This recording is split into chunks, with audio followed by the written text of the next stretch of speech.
Hi, this is Griselda, Gigi.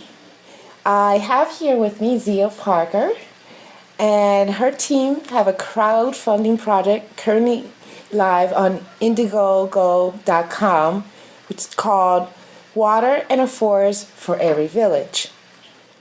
We're here to discuss this project and relative to the consciousness movement and what this project means to a new vision of how the human family can live in harmony with the earth. Zia, tell us a little about your background that has led you to this project. My path has been one of weaving together healing and consciousness work with earth care. So for me, that's meant environmental activism and permaculture. In the 70s, the Vietnam War and what we termed the Kent State Massacre, where 4 college students were gunned down on the Ohio State campus, sent me to Canada for most of my 20s. And that was the early Back to the Land movement. Mm-hmm. And, you know, we were really dedicated to dropping out of mainstream culture in a big way. And I lived with, my little tribe of alternative folks way in the backwoods of British Columbia. Behind our house, you could walk for 150 miles of pure wilderness. And wow. I got interested in holistic health at a little health food store that I worked at that was owned by a Seventh-day Adventist. That those people know a lot about herbs and healthy food. And that led eventually to returning to Boulder, my hometown, where I studied massage therapy, the second term that they ever offered it at the Boulder School, and a master's degree in wellness design. And I wrote my thesis on healthcare in the U.S. in those early years in '83, and I did a study for looking for holistic clinics countrywide in the United States in 1983. I could only find 500 in a really extensive search. Wow. And that study was requested by Harvard Medical School for their archives. It was a landmark in what was happening with alternative health and holistic health. And to me, it really brought to light that the health of the people is really in the grips of Big Pharma and its cousin Big Ag and the arms industry and the whole mess. Right. And then 88 to 90, my former husband and I did a project in Equatorial Guinea, in Equatorial Africa, full-on humid tropics, and it was an agroforestry project. And we put our businesses on ice. We both had successful businesses. We were in our mid-30s. And that project it was made a big splash in a small pond. And 5 different agencies came together to continue what we started with just a $5,000 grant from the Canadian Embassy. And the European Union used it as a model for a $2.5 million project. Oh, really? And that got me thinking about, what can you do if you just have an idea and you just kind of toss it in the pond to see, can you create ripples that will move out? And so really this project that I'm involved in now started back then. Oh, really? So community-based, what type of work did you do? That was working with women, the village women. We did theater work and we did agroforestry. So we worked with just really it was permaculture. I hadn't trained in permaculture yet, but it was a lot of just basic organic gardening Right. methods and techniques. And the women would improvise on stage. We created these workshops, and we Right. invited different villages. When they would contact us, we would go out to the villages, and we would provide them with a workshop. And the women from our village would do an improvised dramatization of them meeting the women that were using the traditional techniques. And their goal was to remember the methods and remember the techniques and describe them. And then they would improvise this dialogue. And so, the women would challenge them and say, that stuff you call mulch, can you feed that to your baby? And they were such hams. They just loved that theater work. Right. And so they got really involved. For them, it was really empowering. Mm-hmm. The women were the farmers, and the women they had so many roles. They worked so hard, and the whole culture evolved around the work that the women did. And so what we were doing in terms of techniques was very similar. We were measuring the contour of the land, and we were creating swales or ditches on those contours that could collect the water so it could penetrate into the land. And then we were planting trees on the mounds below these swales or ditches on contours that were nitrogen fixing trees that had a good nutrient balance. So when we were ready to plant, they would just cut them down with a machete. So we were growing our fertilizer on site. Oh, wow. So So this is getting back to, you were actually creating the water in the forest for every village in Equatorial Guinea in 88 in 88 to 90. to 90. Wow. Yeah. That's a big project. So why have you been so this is your motivation to do this now? This experience that you had back in 88 and 90? Well, my husband and I have been living in Ecuador now for 4 years. Mm-hmm. And there was a number of things that motivated our move. I mean, fracking and GMOs, and we were very attracted to Korea's new constitution that named nature's rights as part of the constitution, and that the constitution banned GMOs, and so now that we're here, I've started teaching permaculture here, and ever since that project in Africa, shortly after that, I trained in permaculture and became a teacher and started teaching the permaculture design course. So we've taught it, this will be our 4th year coming up the end of January.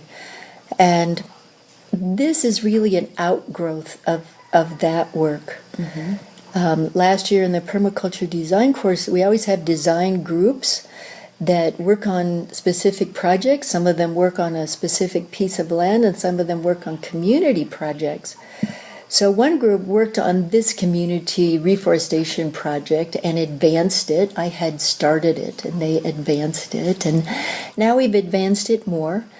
And I think we have a really good video, and of course that's really important. And I know that it's really different for us to be taking on reforestation as a community, right? This is something that generally, we leave this to governments. Right. And I'm going to just circle back for a minute to what developed in me when I lived in British Columbia, and I was so close to nature there. You really start to bond with nature if you have a wood stove in a cold climate and your foot hits the floor and it's icy in the morning and you have to get up and build your fire, to get warm. And you have to peel your eggs because they've frozen and you have to peel them and let them melt in the frying pan. Then you know what's happening outside. If you have that kind of really close relationship with nature. But this is such a common thing throughout our culture that we've become so divorced from nature. I mean, even a walk in the park or a weekend backpack is about all that most people experience. But I feel really lucky that I had that in my youth, and it helped me melt the shields that keep us from being able to really feel nature and remember that we are a part of nature. So from that perspective, I believe that an initiative that grows from the grassroots has a much better chance of healing nature.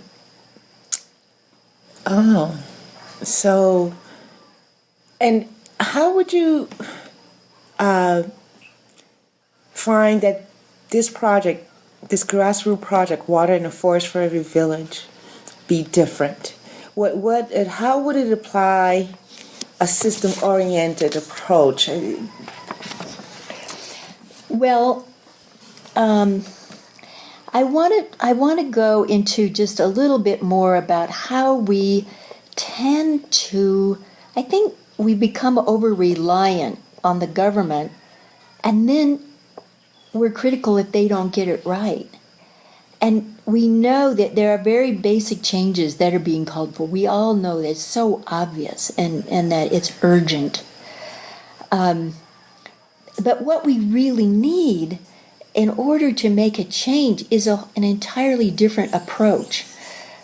We need to bring a system-oriented approach and a holistic approach.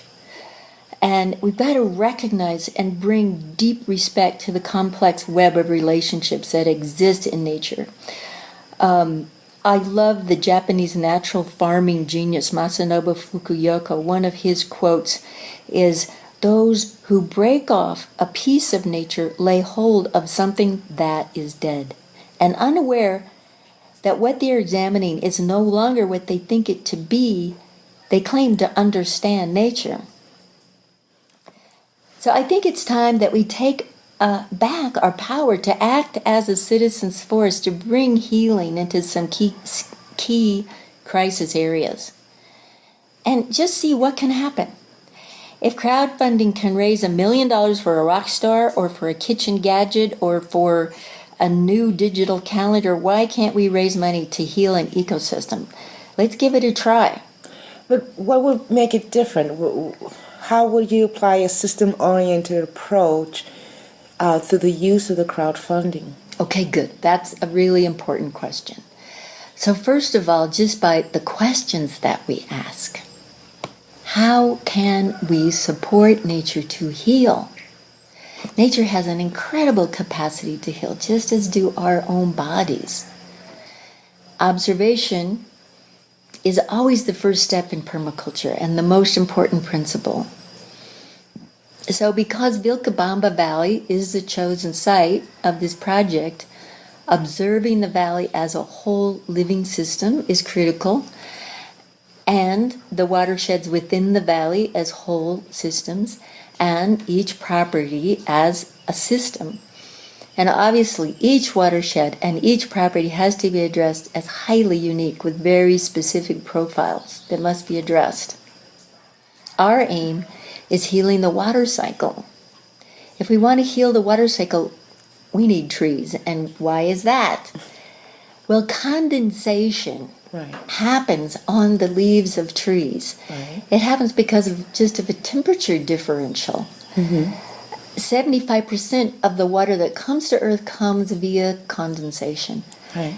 85% of the water that goes back up into the cloud cover, under the sky, happens from evaporation and transpiration from the trees. So to stabilize the climate, we need to at least start to recover the forests. is often just not thought about this way. But if we recover the forest, what about people's private properties? Being part of a system Well, you mentioned? this is part. It is, an education process and an awareness process and this is one of the things, the gifts that permaculture brings is that multi-story cropping can be much more productive. Multi-story meaning having production happen at every level. Root crops, low-lying herbs and cover crops, bushes that create fruits, small trees that create fruits, and tall overstory trees, and that forage trees and shade trees are very important for stock. And all of that can be integrated for a much more productive system. We know that we've got to get our land more productive. We've got to be creating more food on less land as population numbers rise. And so we need to plan ahead, look forward. How are we going to do that? And so anything we can do to get started in that direction, that's my passion. So that's very good. And do you think, though, that strictly privatization is the appropriate approach? No, of course not. Of course we need all the levels. There are many NGOs that are doing, good work. I mean, large NGOs that are doing good work with reforestation and of course with research about species loss and, many different levels that are all interlinked. And all the government programs, we're really lucky to be able to dovetail with a government program here in Ecuador that provides native trees to farmers for free. And so that's part of our plan is to, I think I'll wait for a moment to actually talk about the structure of the project, but we will be dovetailing with that program that will provide trees for us. So you are looking forward to integrating collaboration between private owners, property owners, NGOs, and government? Yes, in every way that we can. Our idea is to work with existing organizations, for one, to identify interest on the part of private holders, farmers.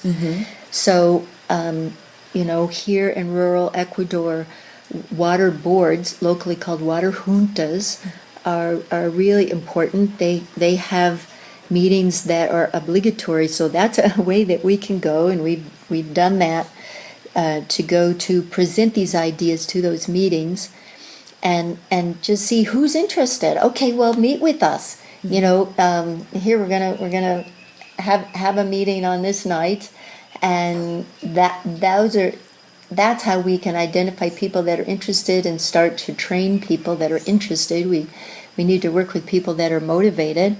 Also farmers organizations, and also to work with local government and NGOs. And we need to assess what areas have the highest potential for helping to stabilize the climate, and then to prioritize the key action areas. Would this include, local farmers, would this include the indigenous people as well? We're really honored, and I'm kind of awed and amazed that in this area there are 2 indigenous groups that have used water retention landscaping methods traditionally, and they are known for this. Oh, really? And there are several groups that are working to try to piece together that understanding, that ancient technology. And so we're wanting to work with them, and we have built relationships with indigenous people who have this long history of working with these concepts, shaping the land so the water can penetrate into the land and help recharge springs and aquifers. It's a way of giving water back to the land. And it is that indigenous principle that's found all around the world of giving back. It's not just about taking. Yeah. So, Which are the two groups that you're working with, in two indigenous groups? yeah, there's two groups here, the Saragurus and the Paltas. And Palta is another word for avocado. And the Paltas were the original indigenous people in this valley, and they were known for developing the varieties of the first varieties of the avocado, which I think is amazing and such an incredible food. And the Saragurus, both of them were groups that managed to maintain their identity through the Incan culture. They are pre-Incan people. And that really speaks of their strength and integrity. And Victor Macas is a Saraguro man that is an important leader in our community and in the Saraguro village where he comes from. And he's been very interested in permaculture. He's very open, progressive thinker, very smart fellow. He had signed up for our permaculture design course 2 years in a row because he felt like he didn't get everything the first time around. And He enjoyed it that much. yeah, many people take that course several times in different offerings, different parts of the world. It's always different in every locale. And so I got a download recently of how to, I hope we can execute this. I would like to see these two indigenous groups involved in this way. In the early stages of this project, we will want to be establishing protocols for, protocols and guidelines for how do we proceed. What are the guidelines? Like if the slope is more than this degree slope, then that is not a good option. Or if it's sloped this much, then the swales, that is the ditches on contour, can only be this dimension. And then if it's less slope, then they'll be sized bigger, because there is a risk of potentially causing land to slide. So it has to be done carefully. So I would like for the Paltas to have a site that they design with their thinking, and a piece of land that they choose that is a small cuenca, a small watershed. And then the Saraguro, the same, that they would design a small watershed.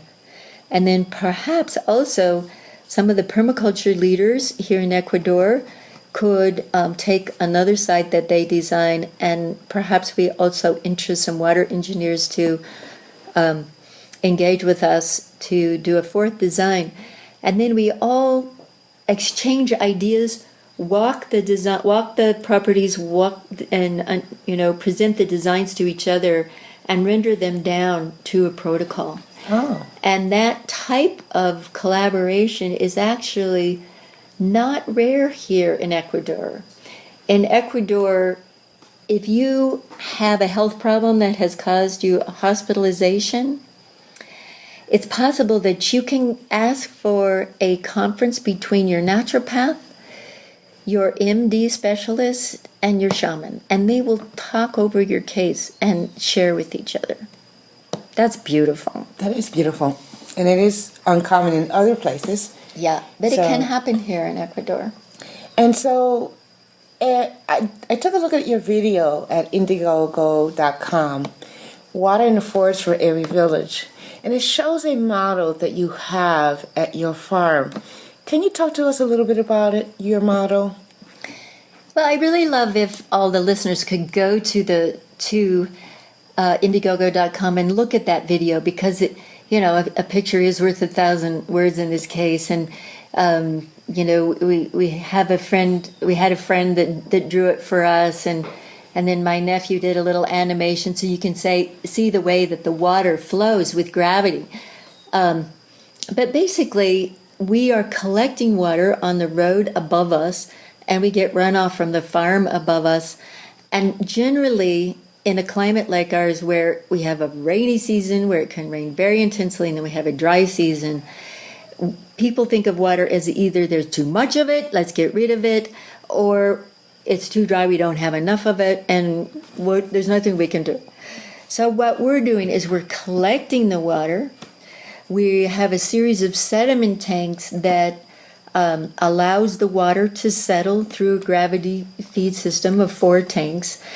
And then it feeds out into a system of swales, and we have a simple little system of some tubes and valves so that we can feed that water over a longer period of time to pretty much all of the beds on our small, intensively grown 1/2 hectare farm. What we're doing here, you could think of it as almost semi-urban permaculture. We are 20-minute walk from town. We're not like way off in the country. We don't have a big acreage. We're modeling, how do we get this whole all of our every square meter to be productive and regenerative, to create as much food as possible. And we're recovering really marginal land. Most people wouldn't think of farming here. But we're 4 years into it, and we're starting to get some pretty good production. We're doing multi-story polyculture. Oh, really? And, we are growing for table. That is, we're growing for ourselves and our volunteers and our workers and our friends. So we are growing traditional foods, like yuca and camote and potatoes. And we're also growing for our animals, for our chickens and our cuy, our guinea pigs. But we also are growing so that we can support our market products, and we really support the organic market that we helped get started here in Vilcabamba. And but really our main product is education, and we want to extend our model with another 1/2 hectare so we can include ponds to really round out our model of all the best uses of water. And we're actually opening that project to some more members, hoping to find the right people to join us in growing our little eco school. And so crowdfunding is helping us get the word out about that opportunity. In permaculture, we call that stacking functions. Stacking functions. Yeah, it serves several functions. In permaculture, you try to aim at every element serving several functions, and then vice versa. And vice versa. And you also mentioned that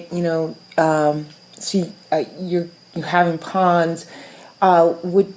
What service would the ponds do, for example? Well, just that to collect a larger volume of water, and they will be clay-lined ponds so that they are filtration ponds. Okay. They will be compacted clay soil of the right type of clay, and we have the right type of clay.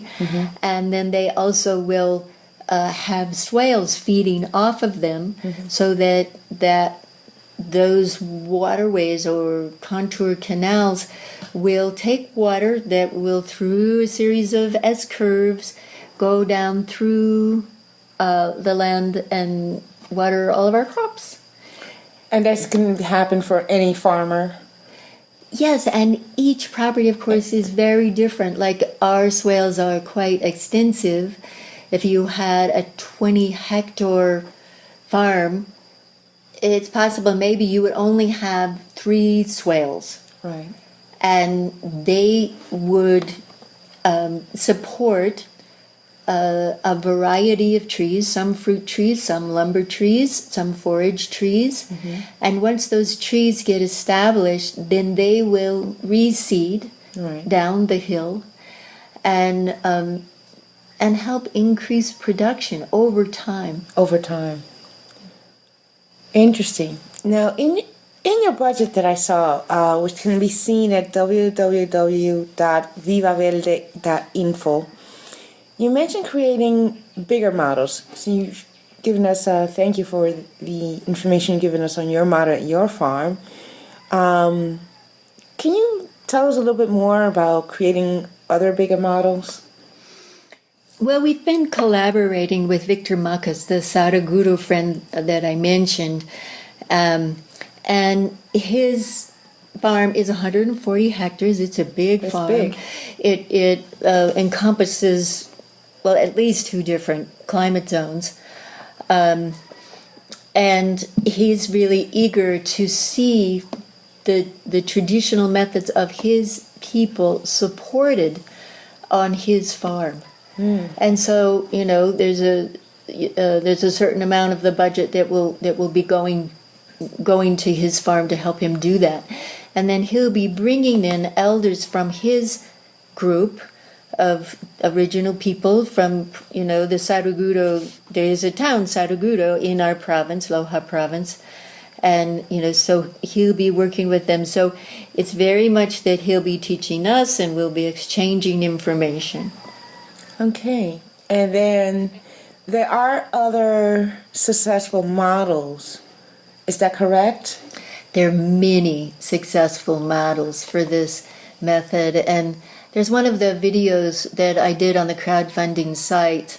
It's one of the updates that talks about 2 of the models that are just amazing. They're very famous. One is Greening the Desert, that was done by Jeff Lawton in Jordan with very extreme desert conditions, and that with these very simple and doable methods, he was able to turn it around.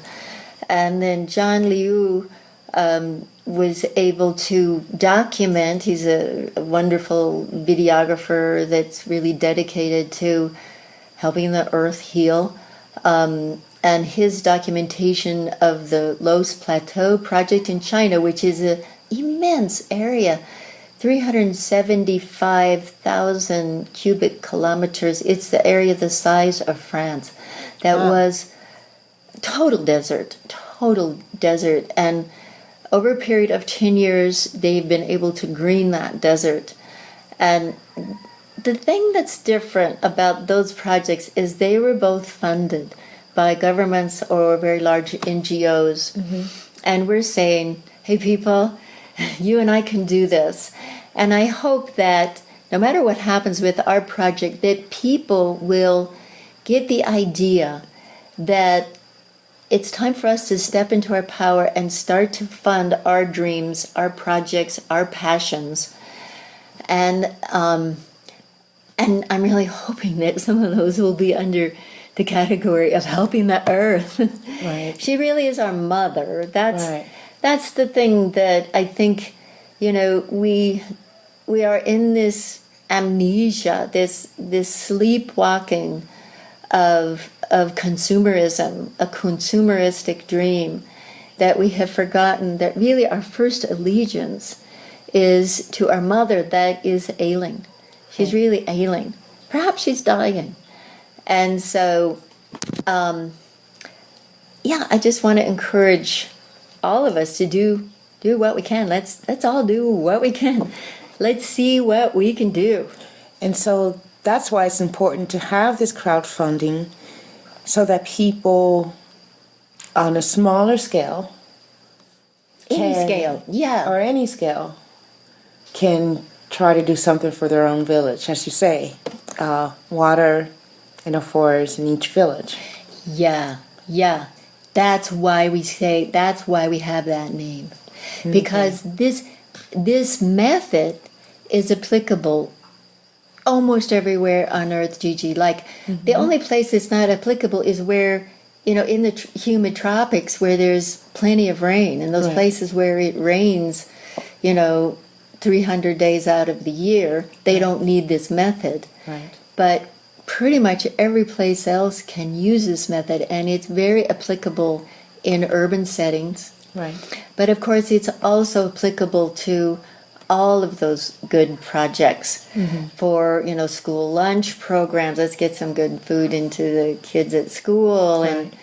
And I was so glad to see that Standing Rock used crowdfunding successfully, and they woke us up to that. And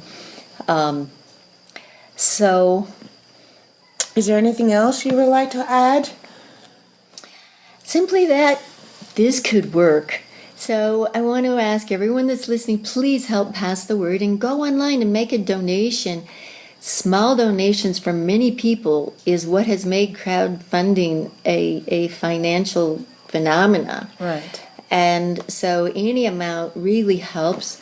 And if you can give more or pass it on to someone who has that kind of financial power, please do. And good luck with your project. Well, Zia, thank you very much. Thank you, Gigi. Take care.